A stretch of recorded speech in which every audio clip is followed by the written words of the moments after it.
Hello दोस्तों, आजच्या व्हिडिओमध्ये आपलं स्वागत आहे। आज आपण पाहणार आहोत के मॅपचे इक्वेशन आपण सॉल्व करणार आहोत। PYQ आहे, सगळ्यात इम्पॉर्टंट आहे।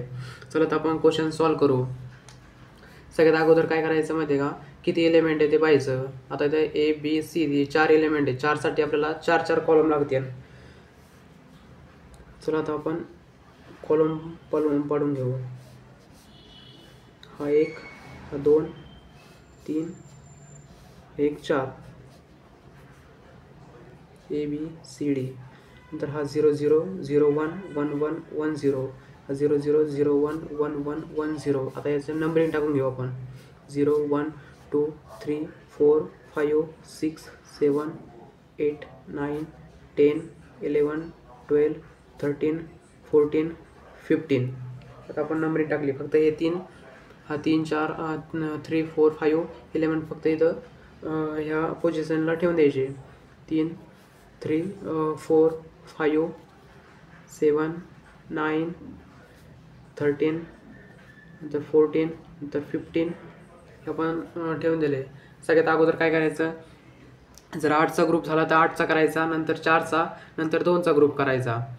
चला आता आपण इथं 8चा ग्रुप तर नाही होत, त्यामुळे 4चा ग्रुप करायचा। नंतर हा 2चा, हा 2चा आणि हा 2चा आणि हा 2चा। आपले ग्रुप किती झालेले, आता 5 ग्रुप झालेले। चला आता आपण ते इक्वेशन तयार करू।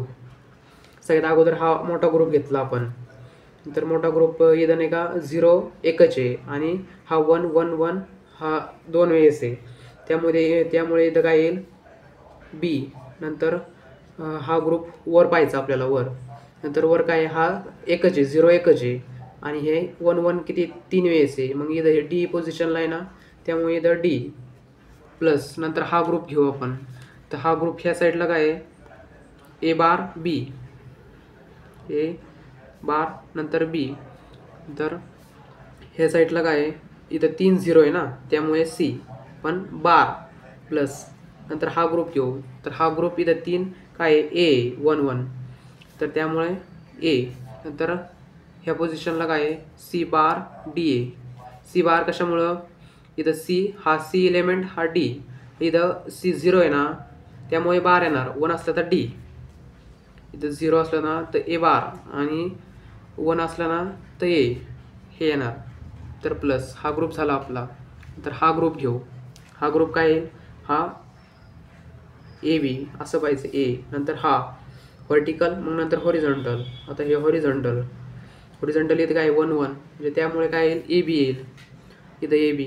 नंतर व्हर्टिकल पाहिजे, व्हर्टिकल इथं 1 1 आहे ना, तर इथं काय सी, त्यामुळे इथं सी प्लस हावाला ग्रुप कोणता आहे आपला, असं पाहिजे। नंतर 0 0 0 नंतर हा ए, इथं काय येईल ए बार, नंतर काय येईल असं पाहिजे, नंतर सी डी।